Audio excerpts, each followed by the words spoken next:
গাজাকে নানাভাবে অনেকেই মূল্যায়ন করে। কেউ বা বলে হত্যার প্রান্তর, কেউ বা রক্ত, ব্যথা আর মৃত্যুর চক্র, কিংবা বিশ্বের সবচেয়ে বড় ঘনবসতিপূর্ণ বন্দি শিবির। কিন্তু দুটো বিষয় খুব পরিষ্কার। একটি হলো গাজার প্রকৃত অবস্থাটি পশ্চিমা জগৎ কখনোই বুঝতেই পারবে না। গাজার মানুষগুলোর অনুভূতি বা আবেগ কখনোই তাদেরকে স্পর্শ করবে না। পশ্চিমা জগৎ তো অনেক দূরের ব্যাপার, গাজা থেকে মাত্র কয়েক কিলোমিটার দূরবর্তী ইসরায়েলি যারা আছেন তারা কেউই এই সত্যটা অনুধাবন করতে পারবেন না। আরেকটি নির্মম সত্য তারা ধারণ করতে পারছেন না, আর তা হলো ইসরায়েল ও পশ্চিমারা যতই নির্দয় ও নির্মম হোক না কেন, হামাস কখনোই আত্মসমর্পণ করবে না। আরও জানবো এবারের প্রতিবেদনে।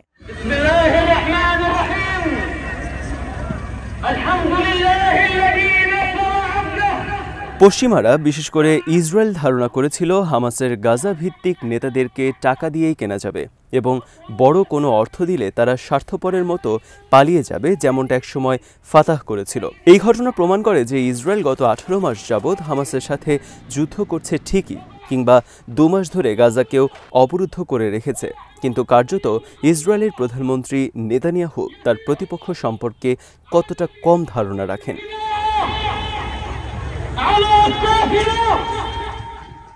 ইসরায়েলের সর্বশেষ প্রস্তাবটি অর্থাৎ হামাসের নিরস্ত্রীকরণের প্রস্তাবটি মূলত আত্মসমর্পণেরই নামান্তর ছিল। এতে ইসরায়েল বলেছিল হামাস সব ইসরায়েলি জিম্মিকে মুক্তি দেবে, এর বিনিময়ে গাজায় টানা ৪৫ দিন খাদ্য ও পানি প্রবেশ করবে এবং হামাস নিরস্ত্রীকরণ প্রক্রিয়া বাস্তবায়ন করবে। হামাস এর জবাবে জানায় যে তারা নির্দিষ্ট সংখ্যক ফিলিস্তিনি বন্দীদের বিনিময়ে সব জিম্মিকেই ছাড়তে প্রস্তুত। বিনিময়ে হামাস একটি দীর্ঘমেয়াদী যুদ্ধবিরতির প্রস্তাব দেয়, যেখানে তারা নতুন করে আর টানেল খনন করবে না বা অস্ত্র তৈরি করবে না এবং গাজার শাসন অন্য ফিলিস্তিনি গোষ্ঠীর হাতে ছেড়ে দেবে।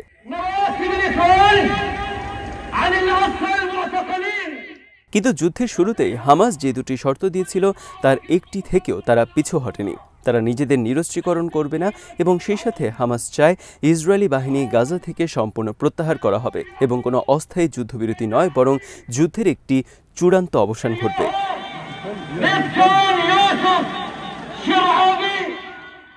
এটি এখন স্পষ্ট যে আলোচনার মাধ্যমে সমাধান না হওয়ার মূল কারণ নেতানিয়াহু নিজেই।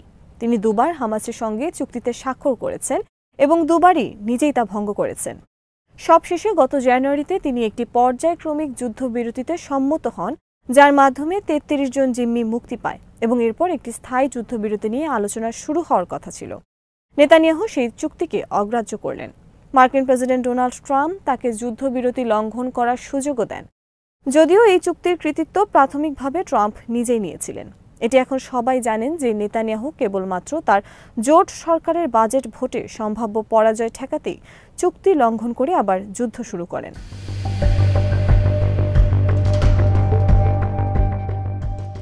গাজা গত 2 মাস ধরে সম্পূর্ণ অবরোধে রয়েছে এবং ইসরায়েল এমনকি খাদ্য সংরক্ষণের গুদামগুলোতেও বোমা ফেলেছে। অনাহার এখন সেখানে একটি কূটনৈতিক অস্ত্র হয়ে উঠেছে, তবে তাও সফল হচ্ছে না। ট্রাম্পের সাবেক জিম্মি বিষয়ক দূত অ্যাডাম বোয়েলার নেতানিয়াহুর সঙ্গে এমন সব অভিজ্ঞতার সম্মুখীন হচ্ছেন যা বাইডেনের দূতরাও হয়েছিলেন। হামাস সরাসরি যুক্তরাষ্ট্রের সঙ্গে একটি জিম্মি বিনিময় চুক্তির খুব কাছাকাছি চলে গিয়েছিল, কিন্তু নেতানিয়াহু তা জানতে পেরে গণমাধ্যমে ফাঁস করে দেন।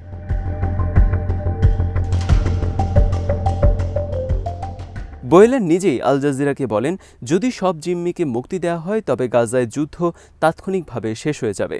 হামাস এতে রাজি, কিন্তু নেতানিয়াহু তা চান না। 1 বছর আগে বাইডেনের শাসনামলে CIA পরিচালক বিল বার্নসও যুদ্ধের একটি সমাপ্তি আলোচনার মাধ্যমে নিশ্চিত করেছিলেন, যেখানে হামাস স্বাক্ষর করেছিল, কিন্তু পরে নেতানিয়াহু তা থেকে সরে দাঁড়ান।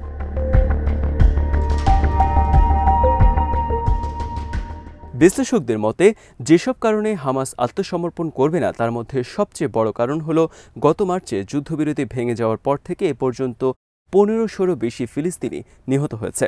হামাসের নেতৃত্বের প্রথম সারি, বেসামরিক প্রশাসন, পুলিশ এবং গাজার প্রায় সব হাসপাতাল ধ্বংস হয়ে গেছে। রাফা শহরকে ধ্বংস করে দেওয়া হয়েছে।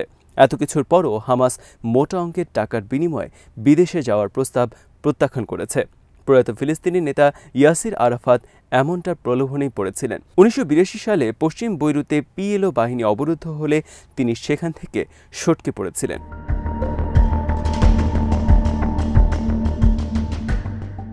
ফাতার অন্য কোনো নেতা হলেও এতদিনে বিদেশে পালিয়ে যেত, কিন্তু হামাসের ক্ষেত্রে তা প্রযোজ্য নয়। এর কিছু তাৎপর্যপূর্ণ কারণ রয়েছে। প্রথমত, 7 অক্টোবর ইসরায়েলের দক্ষিণাঞ্চলে ঘটে যাওয়া ভয়াবহ হামলা যেমন তাদের দেশটিকে চিরতরে বদলে দিয়েছে, তেমনি গাজার ধ্বংস ফিলিস্তিনি সংগ্রামকে স্থায়ী রূপ দান করেছে। গাজা এখন ফিলিস্তিনিদের কাছে পবিত্র ভূমি হয়ে উঠেছে। এখানে এমন কোনো পরিবার নেই যারা স্বজন হারায়নি বা যাদের ঘরবাড়ি ধ্বংস হয়নি। হামাস এবং অন্যান্য প্রতিরোধ গোষ্ঠীগুলো জনগণ থেকে বিচ্ছিন্ন নয়। যতই গাজাবাসীর সামষ্টিক কষ্ট বাড়ছে, ততই যেন গাজার মাটি আঁকড়ে থাকার সংকল্পও বাড়ছে। এছাড়া ইসরায়েলের গত 18 মাসের বর্বরতার জেরে এখন গাজার সকল বাসিন্দাই দখলদারিত্বের বিরুদ্ধে প্রতিরোধের প্রয়োজনীয়তাকে অনুধাবন করেছে।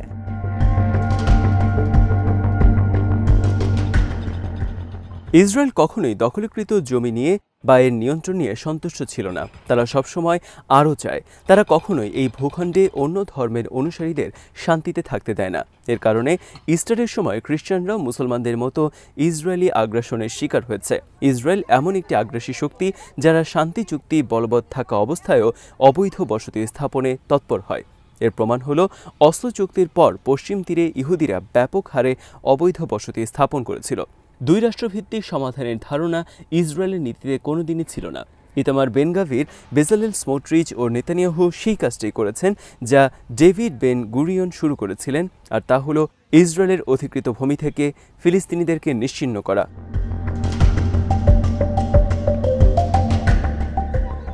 মধ্যমপন্থী ইহুদিরা দাবি করে যে ইসরায়েলি সমাজে বিভাজন আছে, কিন্তু বাস্তবে কোনো মৌলিক পার্থক্য নেই। আজ এই সত্যটি 1995 সালের রবিন হত্যাকাণ্ডের সময়ের চেয়েও বেশি স্পষ্ট। একদিকে আল আকসা মসজিদে প্রার্থনার জন্য ইহুদিদের প্রবেশ বেড়েছে, যেমন চলতি পাসওভার ছুটিতে 6000-এর বেশি ইহুদি সেখানে ঢুকেছে, যা গত বছরের তুলনায় অনেক বেশি। একই সময় ইসরায়েলের সুপ্রিম কোর্ট সর্বসম্মতিক্রমে গাজায় মানবিক সহায়তা পুনরায় চালুর দাবিতে করা একাধিক মানবাধিকার সংগঠনের পিটিশন বাতিল করেছে। ইসরায়েলিদের মধ্যে অনেকে অন্য ইস্যুতে মতপার্থক্য থাকলেও ইসরায়েলি রাষ্ট্র তার সকল পরিসরে ফিলিস্তিন ইস্যুতে একই ধরনের আগ্রাসী ভূমিকা পালন করছে।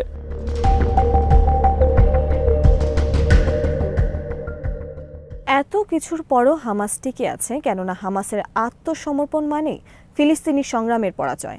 কারণ সব ফিলিস্তিনি ধর্মভীরু নয়, আবার ফাতারও কোনো জনপ্রিয়তা নেই। তাই প্রতিরোধ সংগ্রামই এখন দখলদারিত্ব শেষ করার একমাত্র কার্যকর কৌশল হিসেবে বিবেচিত হচ্ছে। ইসরায়েল ফিলিস্তিনিদের প্রতি ভয়াবহ মাত্রায় নিপীড়ন চালানোর পর গাজা, পশ্চিম তীর, জেরুজালেম ও ইসরায়েলের অভ্যন্তরে যেসব ঘটনাবলী ঘটছে এবং হামাস পুরো পরিস্থিতি যেভাবে মোকাবেলা করেছে, তাতে এই সংগঠনটি এখন পুরো ফিলিস্তিনের প্রতীক হয়ে উঠেছে। মনে রাখতে হবে যে ফাতার মতো প্রচলিত দলের সাথে হামাসের একটি মৌলিক পার্থক্য আছে, আর তা হলো হামাস একটি ধর্মীয় সংগঠন। হামাসের জন্মই হয়েছিল ইহুদি বসতি স্থাপনকারীদের আল আকসা মসজিদে আগ্রাসনের প্রতিক্রিয়ায়।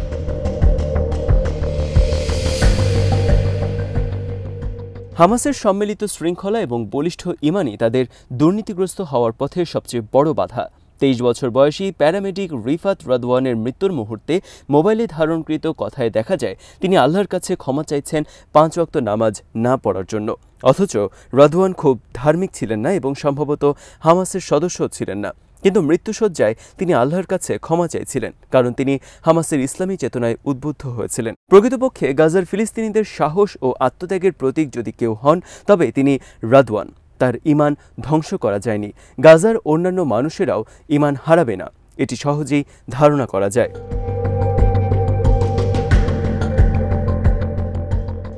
হামাস যদি কখনো নিঃশেষ হয়েও যায়, তারপরও স্বীকার করতেই হবে যে তারা ইতোমধ্যে তাদের কৌশলগত লক্ষ্য অর্জন করেছে, আর সেই অর্জনটি ফিলিস্তিনিদের স্বাধীন রাষ্ট্রের দাবি এখন বিশ্ব মানবাধিকার আলোচনার শীর্ষে পৌঁছে গেছে।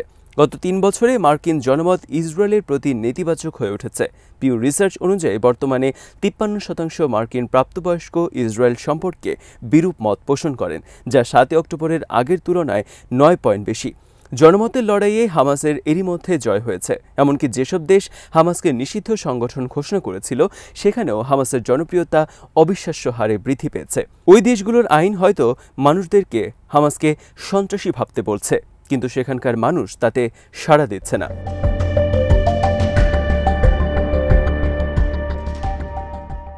ইসরায়েল যদি যুদ্ধের মাধ্যমে এই সংঘাত শেষ করতে চায় তাহলেও তা সম্ভব নয়, কারণ হামাসের আত্মনিয়ন্ত্রণাধিকারের স্বপ্ন এখন প্রতিটি ফিলিস্তিনির মনেও গেঁথে গেছে। নেতানিয়াহু যতই গাজায় তার যুদ্ধ চালিয়ে যাবেন, ফ্রান্স সহ ইউরোপীয় দেশগুলো এবং পৃথিবীর আরও অনেক দেশ ততটাই আন্তরিকভাবে ফিলিস্তিন রাষ্ট্রকে স্বীকৃতি দেওয়ার পথে এগিয়ে আসবে। আজ এখানেই শেষ করছি।